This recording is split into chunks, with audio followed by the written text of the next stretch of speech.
Good evening, Sooner Nation. Our playoff hopes and our Big 12 title hopes are still in play at this moment as Oklahoma beats Iowa State yesterday 28-21. Before we kind of break down the game, I do want to give a congratulations to Breece Hall for tying the FBS record for consecutive touchdowns. I think yesterday was number 23, and next week, as long as he scores, he'll break the record. So again, congratulations to Breece Hall for that. Go for it. That's a monumental achievement to do that. Now, that being said, with Breece Hall in mind, we kept Breece Hall in check because yesterday the defense stepped up and probably had their best game of the entire season yesterday against Iowa State. After having a very disappointing week against against the Baylor Bears, especially coming off a bye week, boy, did they 180 and show up against Iowa State. The defense was just spectacular on all fronts, and in my pregame, I said you have to force Brock Purdy to make mistakes. You have to get pressure on the D-line, get pressure on the O-line, get back into the backfield, and make Brock Purdy throw interceptions, throw incompletions, and boy, did they do that all day. I think the stat that I had right here is like there was 7 sacks in the game, and like there was 6 fumbles, with one of them actually recovered by OU at this point. Brock Purdy did not have a good time yesterday in the backfield at this point. He was just they were chasing him, and he was chased for his life all weekend. And it wouldn't be Brock Purdy style without him throwing one of his signature game-ending interceptions. So again, the defense is what set the tone for this game. I think really at the beginning of the game, in my opinion, Perion Woodfrey's man tackle against Brock Purdy set the tone for the rest of the day. I mean, I can go down this list right here, and just there's so many. Jalen Redmond with his fat boy tutty. Man, get that man some oxygen, an IV, some water, whatever you need to do. Boy ran fast and looked impressive for it. You couldn't get a nicer bounce from a fumble like that, but always fun to see the big boys get the touchdown with it. But he wasn't the only one. Isaiah Thomas was just all over the field. Asamoah was great. Turner Yell, Key Lawrence, Woody Washington, Nick Bonito, Justin Wells. You could go down. The defense shined yesterday, and this is the time they need to get hot, especially when you got Oklahoma State next week, as well as possibly playing them again. I think we are playing them again in the Big 12 championship if we win next week at this point. This is the time for the defense to play lights out, and boy, again, I cannot compliment the defense enough.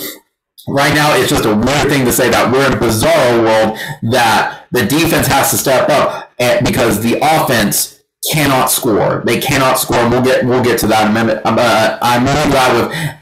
It's just so night and day that as cold as the offense is right now, the defense is just playing lights out at this point. So major congratulations, major props for Grinch for the game plan he came out with. They took this week very seriously, and you could tell they left no room for doubt with it. It especially helps too when you have such a healthy team at this point with it, and everybody's playing at this point. That's one of the big takeaways for me as well with it. I know many people are still going to be upset about Grinch because of the Kohler debacle in the last like 3 to 4 minutes of the game with it, because they kept throwing to the same guy over and over, and they weren't going to double team him with it. But guys, at the end of the day, like, that was the last 4 minutes of the game. Kohler was just not a factor at all until then. I give Grinch some benefit of the doubt of he wasn't going to change the game plan for 1 or 2 plays. Yeah, when it was starting to stack up, yeah, we needed to move some pieces around at that point. But otherwise than that, one thing out of the entire game at this point, 56 minutes, that's nothing to get on the soapbox and ask for his firing. That's silly at this point. Again, defense played spectacular. All kudos to them. Game ball goes to them. Can't say the same thing about the offense. And again, I say the same thing that I did as Riley. It's time to even say it this time. Your play calling sucks. It's not even like, it's so-so.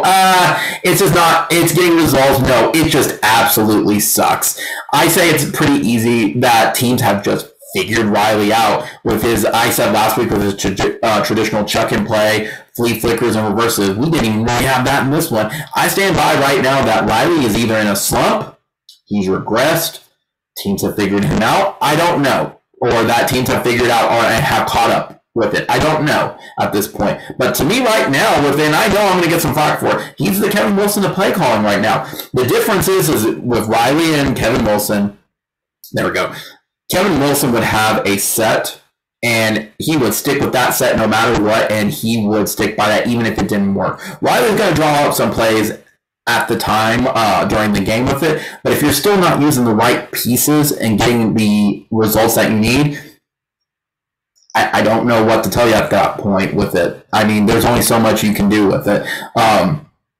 Riley, we have a run game. When the commentators call you out on it and say, I don't know why we keep getting away from the run game, to me, that's a serious problem. When my own parents are going, why is he getting away from the run when he keeps running, when the run is working over and over and over? I don't know. Again, I think he's a child of the air raid on it, and he reverts back to that. But our O-line, while it is shaky, is good enough to run the run game. Kenny Brooks is that good with it. I don't know what it is, but either way right now, play calling's bad. Riley, you got to figure something out. You absolutely need to figure something out. That being said, in the offseason, you need to find an offensive coordinator. It's very clear that you cannot manage the games, both early game at this point and late game, and call the plays. You need to find an offensive coordinator to help assist in those things. You need to get over your pride and just hire somebody at this point. Field results don't lie. They don't lie. Regardless, that also goes back into we saw so much potential from Kennedy Brooks with it, and he would go away from it. Like I mentioned before about the chuck and pray, the flea flickers, and the reverses. And this one, it was run, incomplete pass, punt. That's what it mostly was the entire game. Our defense is what kept us in because they accounted for half the points with it.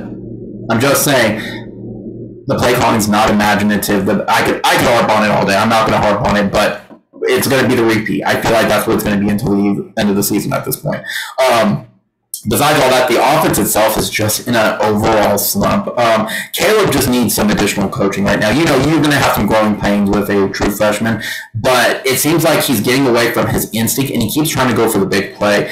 He's making a lot of freshman mistakes as a result of that at this point. He's missing wide open routes. I remember one where Marvin Mims was in the backfield, just pretty much waving his hands around, and Caleb Williams completely missed him. And I think he got sacked on that play because he's holding on to the ball too long. At some point, you got to make your reads and just go. Which is funny because if I had my blog 2 years ago, I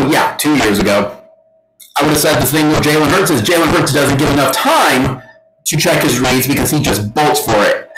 Caleb is the opposite. He's getting too much time for his reads when it's time to go and get the first down or get a couple yards from it at that point. It's like again, another bizarre world at this point with it. But again, he's missing receivers. He's missing a lot of stuff. He's got to figure something out with it. Additionally, it seems like he keeps on overthrowing or balls just keep dropping out of receivers' hands. And I kind of stick by that. I think he's using his full strength still, and he's got to go back that we can't use 100%. Like, that's not going to be every single situation for you to chuck your arm 100% of the time with it. I almost feel like at times it hasn't gotten better. It's gotten a lot worse at this point. But again, it's true freshman mistakes. I'm willing to chalk that up to that versus some other things at this point. Not to mention, too, we got some work on special teams. I think Burkick has the yips at this point.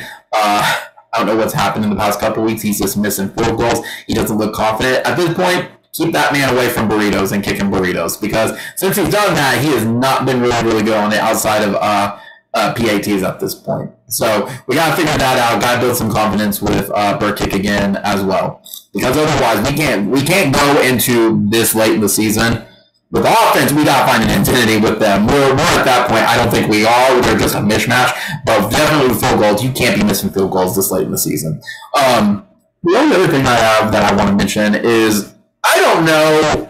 I don't want to harp on it because I try to give them the benefit of the doubt. But guys, what is the point where we hold the refs accountable for their awful calling at this point?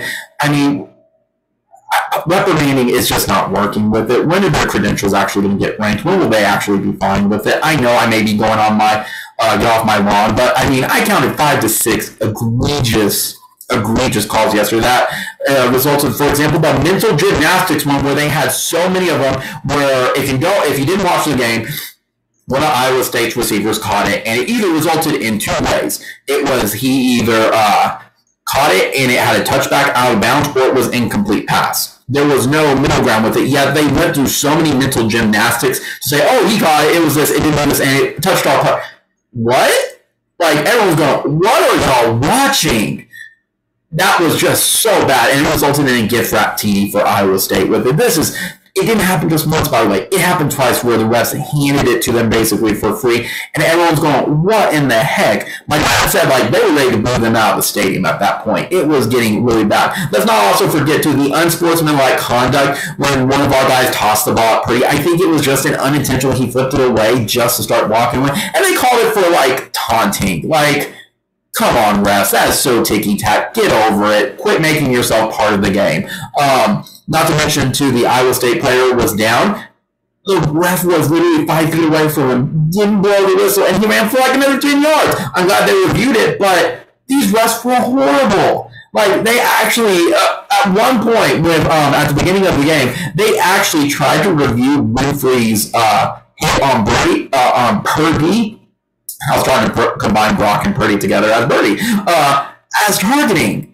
It wasn't targeting. You can legitimately see he led with his shoulder. It reminded me, mind you, I grew up with the X-Men when I was a kid, guys. It reminded me of the Juggernaut running through a wall. There's no targeting. You literally see his head move out of the way to hit Brock Purdy with. It's just a clean tackle. It hurts. It's going to make him feel it the rest of the game. But guess what? He shouldn't have ran back into the middle of the field at that point. I'm just saying, guys. I'm just saying. Now, that being said, back to the refs, though. At what point are refs held accountable? I know there's inconsistencies between the NFL, the conferences, everything like that. There has to be a different way for it, because it's getting ridiculous at this point of them calling just these weird plays. They're not letting teams play. I remember, too, they brought, like, the players together to have a talk. Like, I could go on. Players with refs, there has to be something for refs at this point. I'm fed up with them. I'm enough. So, that all being said, defense won us this game. Bedlam is next week, folks. Rent is due. For us, though, this is a must-win game because Kansas State did not beat Baylor. So, to even make it to the Big 12 championship, we have to beat the Pokes in Stillwater. Thanks for nothing, K-State. Thanks for nothing. But again, if we took care of business, we wouldn't be in this situation at this point with just one loss with it. So, regardless, Boomer Sooner, only one Oklahoma. Comment, rate, subscribe, guys, and click the notification button. I was giving some advice that if people want to know when I upload videos or when we go to live streams, this will notify them. Additionally, guys, live stream here probably here in about hour 15 minutes, hour 30 minutes. We're going to recap the Iowa State game. We're going to look forward to Bedlam. And, guys, we're at the last game of the season at this point. We're at the last game. So, Boomer Sooner, only one Oklahoma.